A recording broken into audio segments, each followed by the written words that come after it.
propósito de la anécdota que contaban del ómnibus que casi se desbarranca y de lo que dijo alguien, Charo, creo que fue nuestra amiga Charo, murió Vargas Llosa y su comitiva. Algo parecido pasó en Rosario. Ustedes saben que en Rosario, en el año 2008, el micro donde viajaba Mario Vargas Llosa, estaba Cristian Larroulet también, no sé dónde está Cristian ahora, estaba dentro del micro. Fue atacado a 100 metros de la Fundación Libertad por una horda de chavistas kirchneristas que intentaron prender fuego el micro donde viajaba Mario. Y también hay un alemán de la Fundación Naumann, dijo, bueno, lo peor es que si no prendían fuego iban a decir murió Vargas Llosa con otro grupo, ¿no?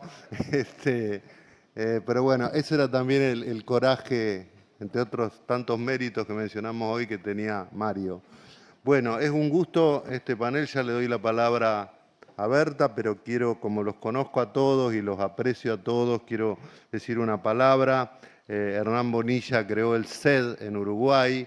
Yo me siento especialmente orgulloso de ese instituto porque hice una suerte de mentoría en ese instituto y le llevamos justamente a Mario en una ocasión y en otra al expresidente tan extrañado en estos tiempos, Sebastián Piñera. Y Hernán está haciendo un trabajo excelente. Tiene, por ejemplo, como fellow en su instituto al expresidente Lacalle Pou. Ojalá futuro presidente también, ¿no? Luego el embajador Wenceslao Bunge, que representa a mi país. Wenceslao creo que tiene mucho mérito lo que está haciendo porque él es un empresario muy exitoso, que trabajaba en la banca muy destacadamente y aceptó asumir esta representación, que además de representar a Argentina, que no es nada fácil, como todos saben, ¿no? Sergio Sarmiento, uno de los periodistas más importantes de México, o el más importante quizás, un liberal absolutamente convencido y creador y presidente de Caminos de Libertad. Y por último, muy especialmente, quiero destacar la presencia de Dionisio Gutiérrez, un empresario guatemalteco y universal, yo diría, un hombre clave en toda la fundación y el desarrollo de la Fundación Internacional para la Libertad y un amigo incondicional. Y por último, para moderar este panel, nuestra queridísima Berta Pantoja. Berta es otra amiga, entrañable amiga de mucho tiempo, directora de Caminos de Libertad, trabajó en televisión, ha estado en todos lados y también es una aliada y apoyo permanente a todas nuestras causas. Bueno, Berta, todo tuyo. Muchas gracias. Muchas gracias, Gerardo. Álvaro, ¿no estás?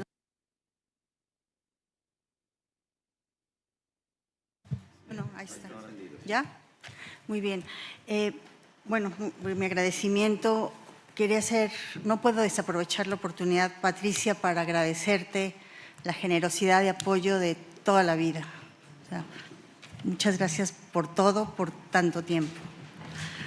Bueno, América Latina atraviesa una etapa, como siempre, de grandes oportunidades, pero también de profundas incertidumbres. Mario Vargas Llosa, a los que hemos recordado toda esta mañana, decía que en América Latina la moneda siempre está en el aire, que no sabemos finalmente dónde va a caer y qué va a pasar. Y bueno, para empezar este panel, yo quería pedirle a Dionisio Gutiérrez si nos ayuda haciendo una introducción a lo que estamos viviendo en América Latina. Berta, muchas gracias. Querido Álvaro, otra vez, como siempre, gracias. Qué privilegio estar aquí. Doña Patricia, qué gusto verla, cada día más joven y más guapa. Qué bueno tenerla aquí con nosotros y el hermano mayor, muy mayor de Álvaro. Que es tu hermano mayor, ¿no? Bueno, dejémoslo ahí. Bueno, yo quería celebrar primero la creatividad que tiene Gerardo para ponerle el título a cada uno de los paneles. Como se la pasa haciendo tantos eventos, eso de ponerle nombre a cada panel, de qué van a discutir los que lo integran, es un desafío grande. Y a este panel le puso Análisis Internacional. Entonces yo me puse a pensar, bueno, vamos a ver un análisis internacional. Tenemos la especie humana al mundo de cabeza, patas arriba. cómo entrarle a este mundo que nos está tocando vivir y más aún a una región como la América Latina que duele tanto. Y entonces yo pensaba que dentro de todo este mundo patas arriba están pasando cosas buenas que sí son motivo para celebrar. Ucrania le está dando unas cuantas lecciones al criminal de Putin, otro criminal de apellido Zapatero está a 2-3 pasos de terminar en la cárcel. Por supuesto, tenemos el Grupo de Puebla, está a punto de perder Perú y también va a perder Colombia. Cascano en Chile, el estrecho Hormuz probablemente hoy quede abierto, veremos por cuántos días, pero al menos hoy lo celebraremos. Entonces, cuando uno ve este mundo donde sí hay buenas noticias y empezamos a darle vueltas de dónde venimos, qué momento estamos viviendo como especie, y en especial los latinoamericanos, que es lo que nos interesa acá y debería decir los iberoamericanos. Yo participé en el último año y medio, 2 años, en un esfuerzo que continúa tratando de entender en qué momento estamos como especie, como ciudadanos del mundo. Y este ejercicio tiene un resumen que va por acá. La especie humana ha transitado a través de la historia por ciclos, ¿verdad? Desde los cavernícolas, incluso desde antes, y se supone que el universo fue creado hace más o menos 14.000 millones de años y el planeta Tierra apareció hace un poco más de 4.000 millones y el hombre, el ser humano, apareció bastante después de eso.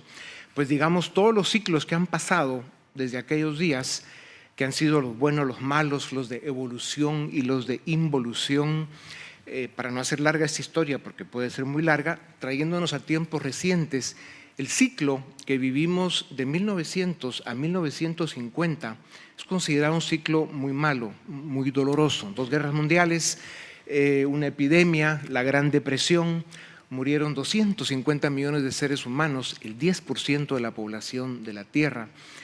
Y ese ciclo pues fue lo que fue, ¿no? Nuestros abuelos, tal vez en el caso de algunos sus padres, etc. Cuando ese ciclo termina, inicia el siguiente ciclo, que fue uno bueno y que es reconocido como el mejor ciclo en la historia de la humanidad, del cual un buen número de los que estamos acá somos beneficiarios.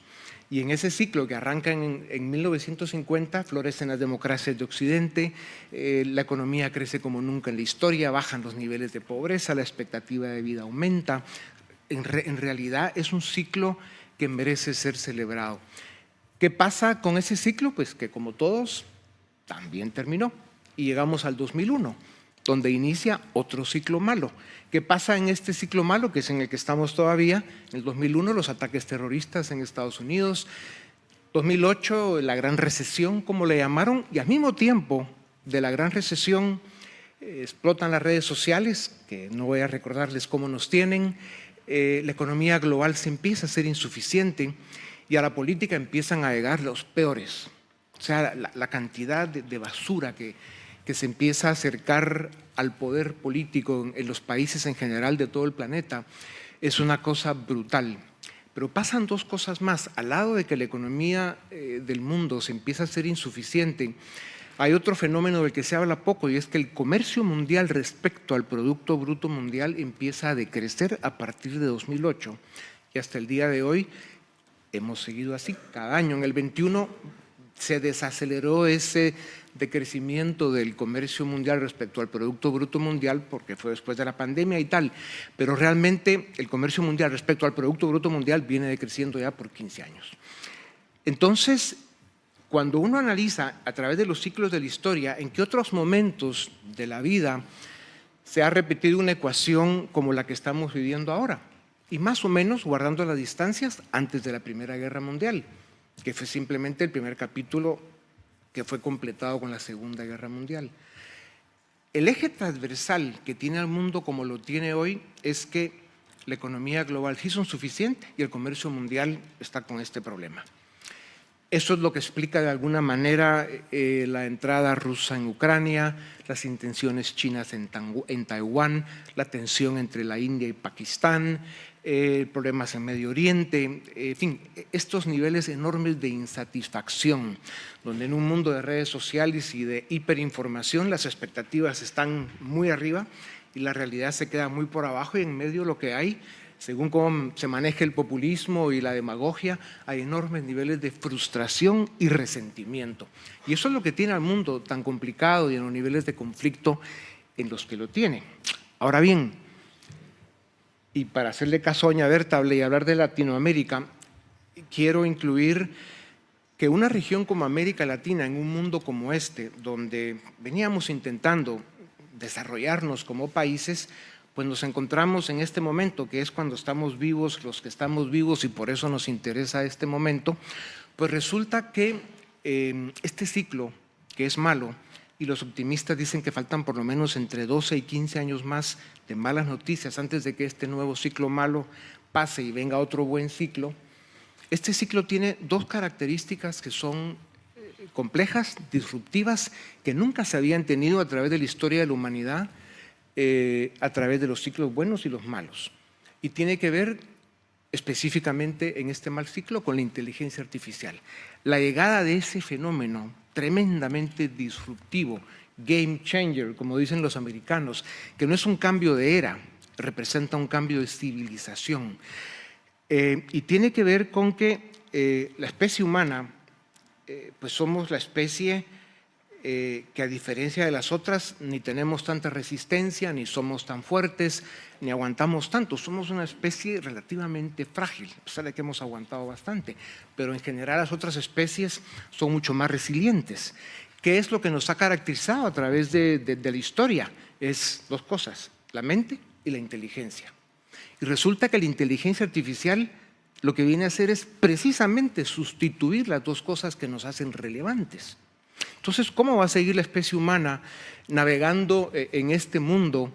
Y me voy a quedar solo en el mundo porque estoy escuchando a un buen número de científicos avanzar cada vez más en que, vamos a ver, la especie humana, pues somos una de millones de especies en este planeta, pero este tema es mucho más grande y largo de lo que nos han contado. Y por ahí vienen muchas noticias.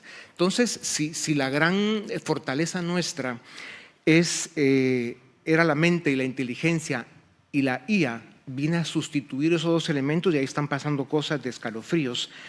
Voy terminando con el tema de lo que ha reflejado una encuesta que se viene haciendo a través de los años, que se preguntaba sobre todo en el occidente, países desarrollados y los que no, decían, ¿qué es lo que puede acabar con la especie humana?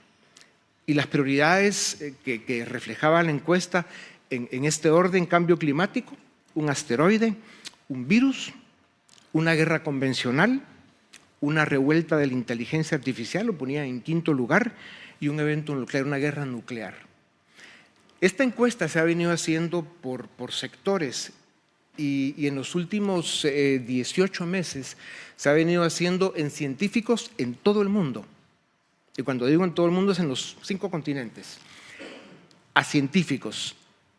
Y el resultado es de que cerca del 85% de los científicos dicen que la amenaza más grande a la especie humana es la inteligencia artificial, y queda el 15% para todas las otras posibilidades, cada quien la pone a su gusto.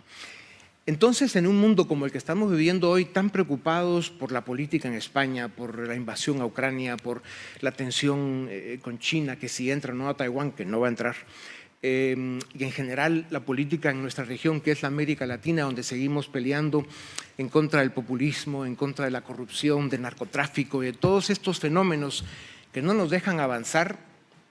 Una de las razones porque las élites están distraídas en sus temas y en sus burbujas y se olvidaron de que si no trabajan por construir democracia, instituciones y valores de libertad, les van a quitar incluso sus burbujas completas, etc. Entonces, estamos en este impasse como especie en una región del mundo en la que está metida en esta complejísima ecuación global que agrega este ingrediente, en el que aparece este ingrediente brutal que es la inteligencia artificial, y que si bien hablamos mucho de ella, no le estamos poniendo la atención que deberíamos de ponerle para comprender de verdad cómo puede ser una gran herramienta en buenas manos, pero también cómo puede ser una herramienta mucho más que destructiva en malas manos y que es una amenaza real a nuestra especie. Y lo dejo ahí porque ya me alargué mucho, Berta, pero ya tendremos chance de hablarlo más en otro momento. Gracias. Gracias.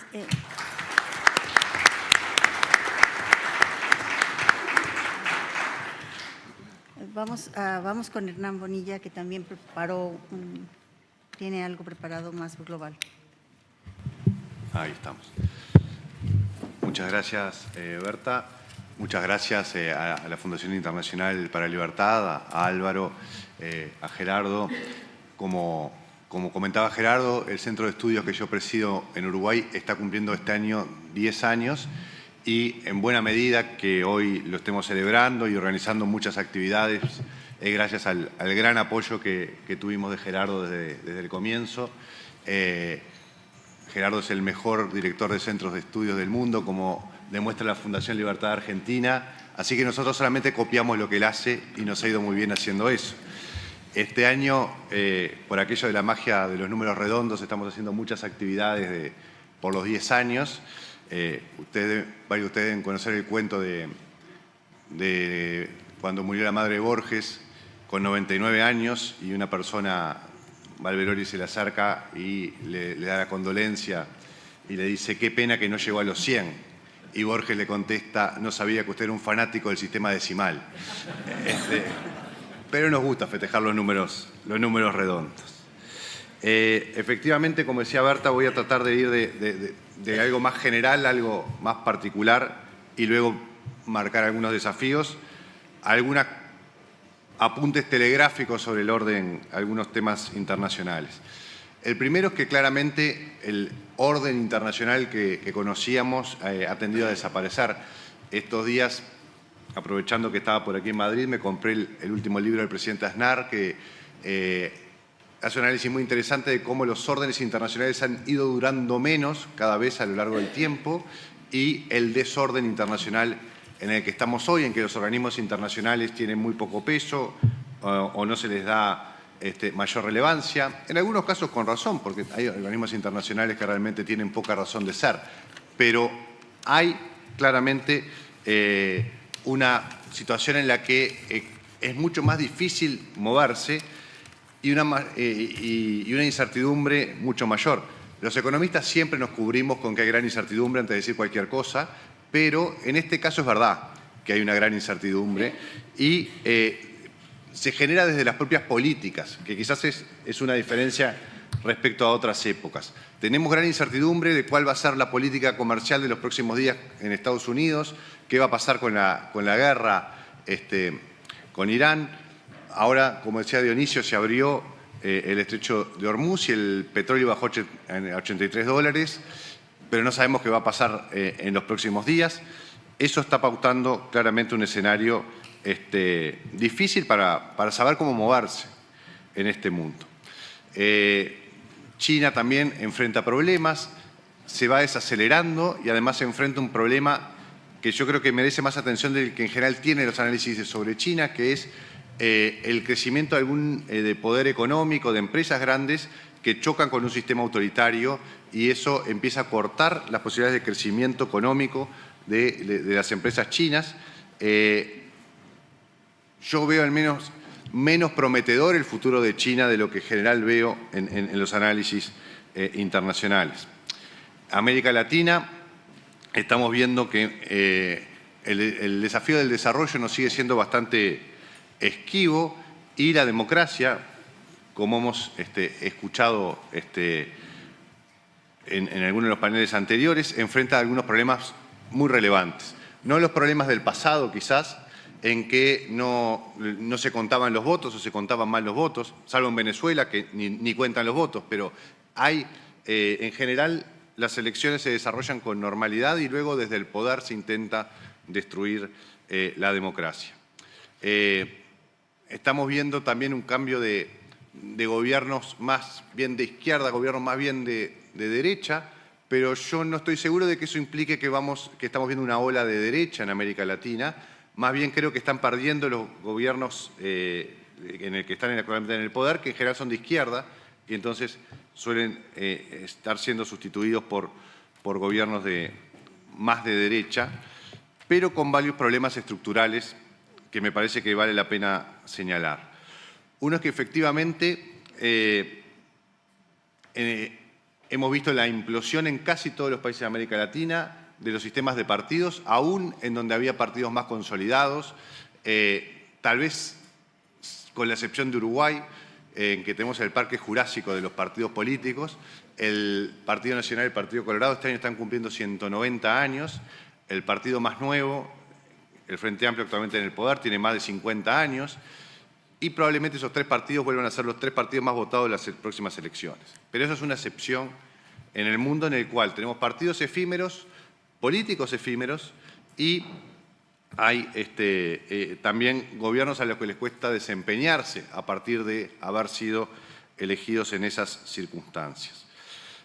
Tenemos un gran problema también de legitimidad democrática porque las expectativas de la gente no están siendo respondidas, al menos en la medida en que esas expectativas se han generado.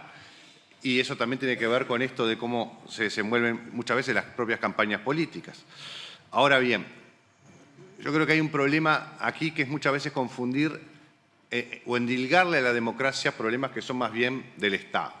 Y es esto de no responde la democracia a los problemas de seguridad, de educación, vivienda, y en realidad el que no está respondiendo muchas veces es el Estado.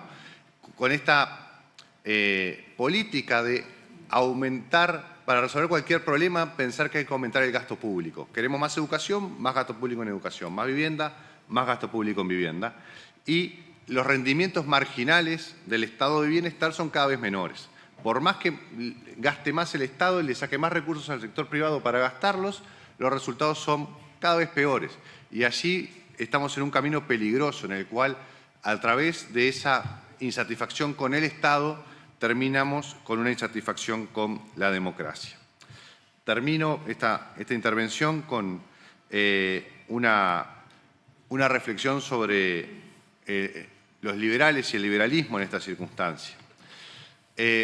En esto de que estamos viendo muchas cosas que cambian, estamos viendo que el populismo, que en general era de izquierda, hoy está siendo también de derecha, o el antisemitismo, que es un problema creciente en todos lados, antes era más bien de derecha y ahora el antisemitismo claramente es de izquierda.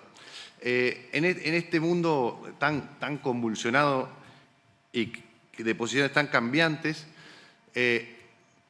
a mí me parece que viene a cuento una reflexión que hacía Lord Acton al comienzo de su historia de la libertad, que es esto de que los verdaderos amigos de la libertad en toda época y en todo lugar fueron pocos.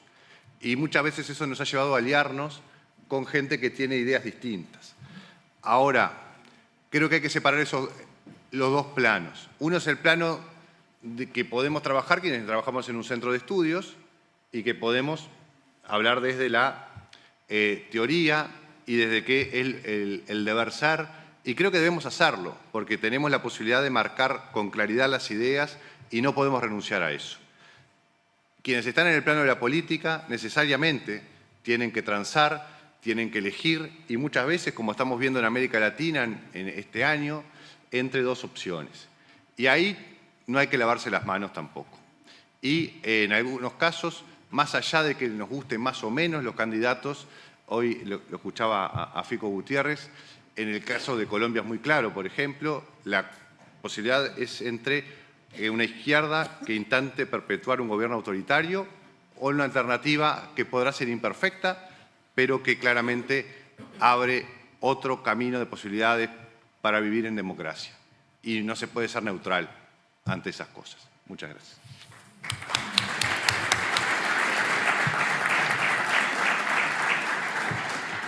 Muchas gracias, Hernán. Hablaba Hernán de la destrucción de cómo se llega al poder y desde el poder se destruye la democracia.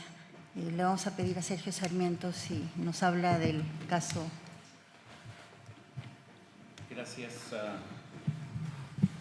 Gracias, Berta. Gracias a la Fundación Internacional para la Libertad. Gracias, por supuesto, Álvaro Vargas Llosa, Patricia. Gracias a Gerardo Bongiovanni por haberme invitado. Quiero recordar algo que pasó hace 36 años, en agosto de 1990, en un encuentro llamado Vuelta, el encuentro Vuelta, encabezado por Octavio Paz y Enrique Krause. Mario Vargas Llosa llegó y generó una verdadera conmoción política en mi país, México, un país que es el país con mayor número de habitantes en el mundo de habla española. Lo que dijo es: México es una dictadura perfecta. Nadie se había atrevido a decirlo. La dictadura perfecta, dijo Mario Vargas Llosa, no es el comunismo, no es la URSS, no es Fidel Castro. La dictadura perfecta es México. Es la dictadura camuflada. Tiene las características de la dictadura: la permanencia, no de un hombre, pero sí de un partido, y de un partido que es inamovible. Se podrán imaginar ustedes la conmoción que eso generó en un país que se preciaba de ser uno de los pocos, o quizás el único de América Latina, que no había tenido golpes de Estado en los años 70, en los años anteriores. Sin embargo, dijo, es una dictadura sui generis, que muchos otros en América Latina han tratado de emular. Tan es dictadura la mexicana que todas las dictaduras latinoamericanas, desde que yo tengo uso de razón, han tratado de crear algo equivalente al PRI. Hace 36 años, agosto de 1990. Pero México estaba cambiando y a mí me da mucho orgullo pues decir que hubo un grupo de mexicanos que tomaron medidas que de distintas trincheras, desde la política, desde el periodismo, desde los libros, trataron de cambiar a México, y lo curioso es que lo lograron. Carlos Salinas de Gortari había llegado a la presidencia de la República en 1988 en una elección muy cuestionada. Hace 30 años, en 1986, hubo curiosamente otro mundial de fútbol en México, 1986, seguramente el embajador de Argentina se acuerda muy bien de ese mundial. Pero inmediatamente después del mundial hubo unas elecciones en Chihuahua. Yo primero trabajé para la televisión inglesa en el Mundial de Fútbol y después me fui a hacer mi trabajo periodístico nacional normal en las elecciones de Chihuahua. En Ciudad Juárez estuve y puedo decir que salí absolutamente asqueado de la corrupción electoral, del fraude electoral en 1986. Juan Molinar Orcasitas escribió un ensayo que seguramente Felipe Calderón recuerda muy bien sobre ese fraude electoral, y las elecciones del 88 también fueron fraudulentas a mi juicio. Pero el país tenía que cambiar y empezaron una serie de reformas electorales. Carlos Salinas de Gortari no hizo una ni dos, hizo 3 reformas electorales: 1990, 1993, 1994. Se creó un Instituto Federal Electoral que en ese entonces todavía no era completamente independiente, pero ya lo era casi. En 1996, Felipe se debe acordar, si no mal recuerdo, era presidente del Partido Acción Nacional en ese momento, y fue junto con el primer presidente del partido, Porfirio Muñoz Ledo, que fue sustituido al terminar debe haber sido en agosto o septiembre, por Andrés Manuel López Obrador como presidente del PRD, forjaron un sistema electoral completamente distinto al de la dictadura perfecta. Y las instituciones importan, las reglas electorales son muy significativas, muy importantes. Algo pasó el año siguiente, ya con las nuevas reglas, en 1997. Por primera vez desde la creación del PRI, el PRI perdió la mayoría absoluta, la mayoría en la Cámara de Diputados. Fue la primera medida. En el año 2000, un candidato surgido de la oposición, Vicente Fox, no digo si es bueno, si es malo, folclórico sí lo era, pero venía de la oposición, ganó las elecciones, lo cual era importante, pero más importante todavía, se le reconoció su triunfo. Ya habíamos tenido otros casos de candidatos que venían de la oposición y ganaban elecciones, pero pues a la usanza de Maduro en Venezuela no reconocían su derrota. Empezó entonces, me parece, un periodo muy importante para mí en lo personal. Empezó un periodo en el que por primera vez hubo alternancia de partidos en el poder en México. El partido que tenía el poder usualmente perdía el poder en las siguientes elecciones. No era nada más a nivel de la presidencia. Vimos un 60%, más de 60%, de triunfos de la oposición en elecciones municipales, estatales y federales en ese periodo que empezó en 1997 y que concluyó en 2018. Vivimos en democracia con todos los problemas, con todas las debilidades, con todas las imposibilidades de la democracia, pero vivimos en democracia y pudimos tener el gusto de llegar a las urnas y de despedir a los partidos que a nuestro juicio habían fracasado en un momento determinado. Digo que esto terminó en 2018 porque entonces empezó otro procedimiento. Después de un cuarto de siglo de vivir en democracia, Andrés Manuel López Obrador ganó las elecciones de manera democrática. Llegó al poder a través del voto en las urnas con una mayoría importante, 53% de los votos, y cuando recibió la constancia de mayoría por parte del Tribunal Electoral, que lo convertía en presidente electo, hizo un discurso pues, que a muchos nos dio esperanza, muchos de los que lo conocíamos, porque yo lo conozco desde los principios de los años 90. Y lo que dijo es que iba a respetar las instituciones de la democracia y dijo que iba a respetar los fallos de los tribunales.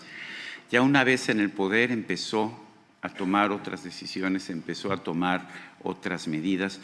Una de las más dolorosas para mí fue echar para atrás una reforma educativa, entregar el poder de la Secretaría de Educación Pública, del Ministerio de Educación, a los sindicatos, para que ellos pudieran determinar nombramientos, decisiones de carrera y que los propios maestros quedaran sometidos al poder de los sindicatos. Pero vinieron toda una serie de reformas posteriormente que me parece que fueron debilitando paso a paso los contrapesos al poder que son tan importantes para una democracia. Lo peor de todo vino al final y hubo una reforma después lo curioso del caso es que el presidente Andrés Manuel López Obrador lanzó la propuesta de reforma el 5 de febrero de 2024, cuando le faltaban unos cuantos meses para terminar su mandato, pero ya habían empezado a tomar medidas para debilitar el sistema electoral que estaba representado por el Instituto Nacional Electoral y el Tribunal Electoral. Violaron la ley, se dieron a sí mismos una mayoría calificada, una mayoría constitucional para enmendar la Constitución a discreción. A pesar de haber obtenido solamente el 54% de los votos, se dieron un 75%, a mi juicio, de forma inconstitucional. Y lo que hicieron después fue algo que me parece que no tiene más descripción que un golpe de Estado, que me recuerda pues, a otros momentos históricos. Cambiaron el sistema judicial para que los jueces pudieran ser controlados y dominados por el partido gobernante, por Morena y por el grupo político que ha venido a tomar control del sistema electoral de nuestro país. Cuando recuerdo lo que ha pasado en México en estos últimos 7 años, 8 años, me acuerdo que mucha gente me decía que los fascistas tomaron control de Italia con la marcha a Roma de Benito Mussolini de 1922. Y yo siempre he dicho que no fue ese el momento. Finalmente, Benito Mussolini logró formar un gobierno minoritario porque pues, no había forma que nadie más pudiera formar un gobierno en ese momento, pero las garantías se eliminaron. Realmente los contrapesos se eliminaron al año siguiente con la reforma electoral de Benito Mussolini de 1923. Algo así hemos visto en mi país. Hemos visto esta democracia, este cuarto de siglo de democracia, que ha cambiado particularmente con la reforma judicial, una reforma que ha hecho que se eliminen precedentes, por ejemplo, precedentes que se establecieron en la Suprema Corte de Justicia. La nueva Corte, que ha sido designada completamente por Morena, que tiene algunos de sus integrantes que abiertamente son militantes del partido en el poder, las echan para atrás de forma unánime, como si no hubiera precedentes, como si no tuviéramos un sistema jurídico. Han llegado al exceso en la nueva Suprema Corte de Justicia de aceptar cambios de leyes aplicados de manera retroactiva. Sí, cambio la ley hoy y la aplico para quienes cometieron actos que no me gustaban, para quienes recibían pensiones ganadas en el pasado, pero el cambio se hace de manera retroactiva. Estamos viviendo un momento complicado en México. En este país es el mayor país de habla hispana en todo el mundo, un país de 130 millones de personas, con 20 millones de ciudadanos también en los Estados Unidos.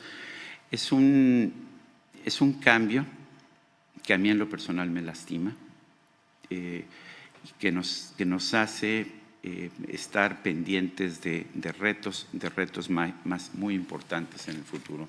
Héctor Aguilar Camín, un escritor mexicano, propuesto siempre rival de Enrique Krause, escribió el 10 de octubre de 2024, usaron la escalera de la democracia para llegar al poder y una vez en el poder se dedicaron a destruir la escalera por donde ellos subieron para que no puedan subir otros. En México vivimos un cuarto de siglo de democracia. Hoy yo sé que hay otros aspectos en la vida que pueden ser más positivos, como nos dice Dionisio, pero en este momento yo estoy de luto por mi país. Gracias por escucharme.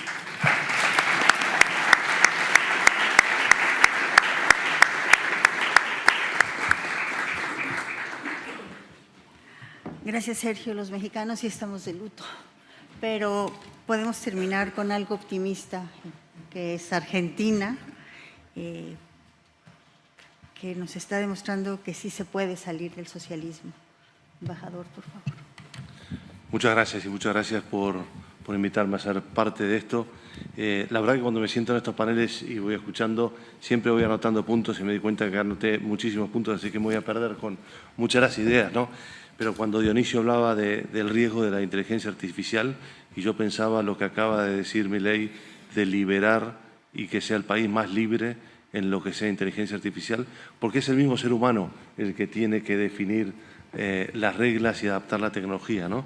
O cuando Hernán comentaba de que no hay que lavarse las manos y hay que involucrarse, y es un poco lo que estamos viendo que está pasando en Argentina, y el hecho de que alguien que no sea político, alguien que no sea diplomático, esté en la Embajada de Estados Unidos, esté en la Embajada de Israel, esté en la Embajada de Francia o esté en la Embajada de España, es que los argentinos hemos decidido que teníamos que involucrarnos, tanto los empresarios como los religiosos, en el caso del embajador en Israel, porque creo que entre todos tenemos que ayudar a reconstruir el país. O recién, cuando Sergio comentaba sobre la intervención en el Poder Judicial, en el Poder Electoral y en tantos otros países de habla hispana que se está viendo ese efecto y que pasó también en Argentina, ¿no? Yo creo que yo, por venir de los números, en muchas cosas veo lo que pasa con el socialismo o con el comunismo en números, ¿no? Y también cómo se manipula la información. Y yo siempre empiezo, si estuviéramos en la Embajada de Argentina, en la residencia de la Embajada de Argentina aquí en España, siempre empiezo usando eso como ejemplo. Es la tercera, creo, residencia más bonita que hay en Madrid. La primera es la de Italia, que es enorme y es un palacio espectacular. La de Francia es gigante, pero la de Argentina no se queda atrás. Tiene en el techo un Sorolla que es increíble.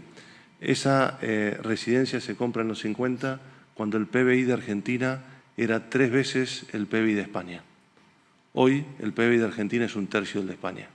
Y lo que siempre digo es, son 75 años de decadencia con 20 años de caída libre, porque Argentina se cayó del mundo en los últimos 20 años, pero venía en decadencia los anteriores 50 también. Y cuando uno mira, también para seguir un poquito con datos, cuando España entra en la Unión Europea y en el euro, en el 99, que fue justo cuando me mudé yo para Europa, el PBI sumado de toda la Unión Europea era 8 trillones. El PBI de Estados Unidos era 9 trillones. 26 años después, el PBI de la Unión Europea es 18 trillones, 20, depende de cómo uno lo mira por el dólar, pero el de Estados Unidos es 35, casi el doble.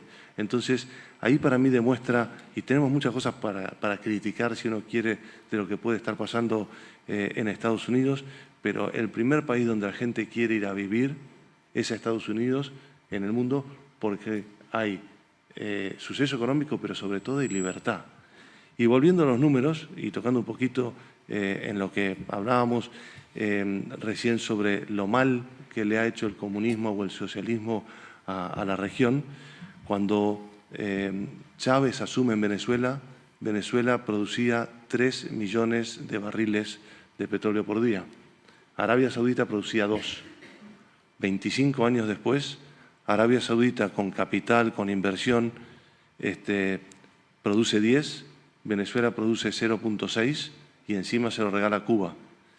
Y nadie habla de los 9 millones de refugiados venezolanos que tanto mal le han hecho a la región, porque la criminalidad que eso ha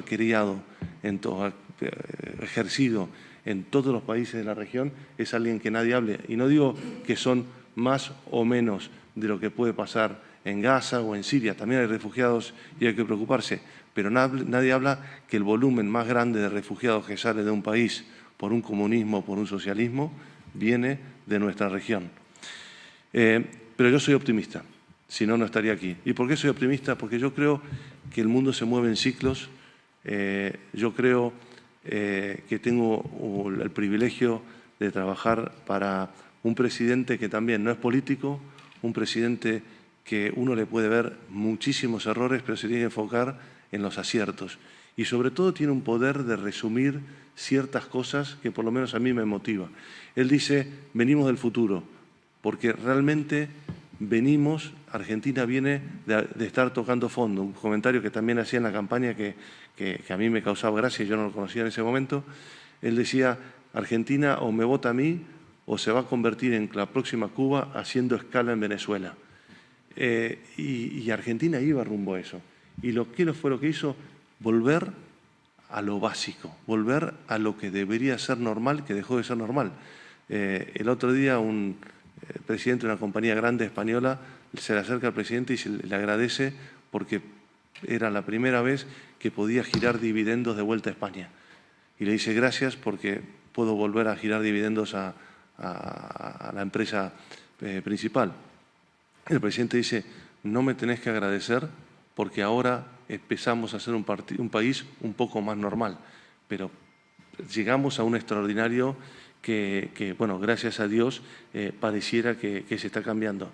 ¿Y cómo se está haciendo? Involucrando a todos, buscando los números, enfocándose en un costo. O sea, nadie habla de la eficiencia del Estado. Cuando uno ve, hablaban recién sobre el tema de la educación, o sea, lo que está tratando de hacer el gobierno, y es un gran sacrificio, es empezar a ser eficiente, empezar a decir, si no entra dinero, no se puede gastar más de lo que entra y no podemos aumentar más impuestos, entonces hay que bajar gastos. Y cuando uno empieza a ver los gastos que tienen los gobiernos y las ineficiencias que tiene, el espacio para hacer ajustes es enorme. Y después, también hablando un poco de los temas electorales, cuando fueron las últimas elecciones de octubre, me pasó una cosa que siempre la cuento porque me parece graciosa, te refleja la personalidad, ¿no?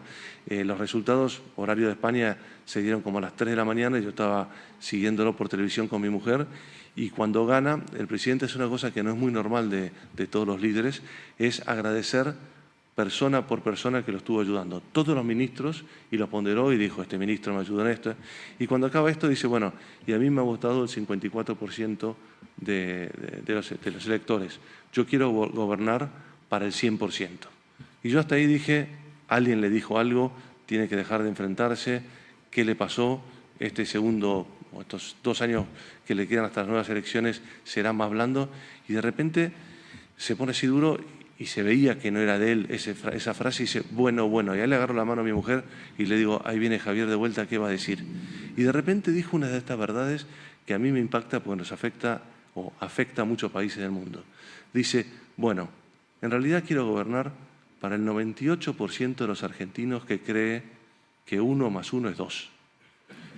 Pero si usted cree que 1 más 1 es lo que usted quiere y lo que usted quiere interpretar, para mí, yo no lo represento. Y es verdad, porque lo que yo creo que lo que estamos dejando es de volver a la normalidad. A mí, yo respeto mucho a la gente que piensa diferente, pero si es coherente. No la gente que piensa diferente, pero es incoherente. Yo no quiero comentar, porque tengo una posición diplomática y siempre me dicen que me sacan después luz amarilla, lo que comentó Dionisio sobre un expresidente de aquí. Pero ¿dónde está la coherencia? O sea, si estamos realmente por los pobres, para mí, ¿quién es coherente? El Papa Francisco murió con los mismos zapatos que entró a la Santa Sede. Y lo comento porque acabamos de vivir en España una cosa única. Lo que fue España para el Papa para España, o España para el mundo y el Papa para el mundo. Y es volver a la normalidad, que la gente pueda salir a la calle y recibir a un líder como es el Papa, la normalidad de que el rey le deje su avión. O sea, en el fondo son cosas que nos sorprenden, pero que deberían ser los normales. Y yo creo que eso es lo que a mí me da la esperanza. Veo los jóvenes y veo que los jóvenes estaban en la calle. 1 millón de jóvenes el sábado a la noche, en lugar de estar en los boliches. Yo creo que nosotros, lamentablemente, somos de una generación que nos estamos, en cierta manera, preocupando mucho más de lo que se están preocupando los jóvenes, y los jóvenes son los que lo eligieron a Milei, los jóvenes son los que salieron a apoyar al Papa, los jóvenes son los que nos van a ayudar a que el mundo que le dejemos nosotros, ellos nos van a hacer mejor. Y por eso tengo esperanza y creo que Argentina está camino a ese gran cambio. Como dice un ministro que estuvo aquí en octubre, él decía, no nos creamos tampoco que ya hemos ganado todo. Recién pasamos primer grado, con nota, pero veníamos... hace 75 años veníamos sin poder pasar ningún examen. Pero Argentina está en camino de reconstruirse. Argentina tiene muchos empresarios que están muy involucrados en tratar de ayudar. Estamos reconstruyendo la embajada. Si pasan por la residencia argentina van a ver que hay un cartel enorme que dice Reconstruyendo Argentina, que es un símbolo de lo que estamos queriendo hacer, y todo eso viene de capital privado, porque no le podemos pedir al Estado que nos siga pagando todo. Y el capital privado nos está ayudando a reconstruir la Argentina, y yo creo que esa combinación de los privados o el sector privado involucrándose con el sector público, pero no para aprovecharse del sector público, sino porque el sector público es la legalidad, es el control de los poderes, es como tenemos que instrumentar esa ayuda. Yo creo que es la forma para que la región vuelva a ser lo que alguna vez empezó a ser, pero nunca llegó a serlo. Lo que está pasando en el mundo, cuando uno ve el canal de Panamá, que tiene o no tiene agua, y depende de ahí el tráfico este-oeste. Lo que está pasando en Hormuz, lo que pasó en el canal de Suez, que por un simple error de un capitán se bloquea todo el comercio internacional. Nuestra región es clave para el mundo. Lo que nos pasa es que tenemos que dejar de ser incoherentes, dejar de ser populistas y empezar a trabajar todos juntos.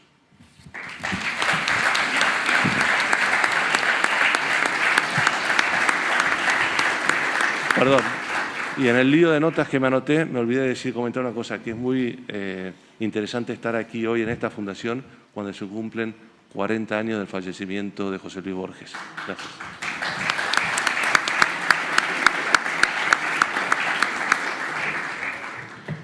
Se nos acabó el tiempo, ya no podemos seguir conversando. Muchas gracias a todos, muchas gracias.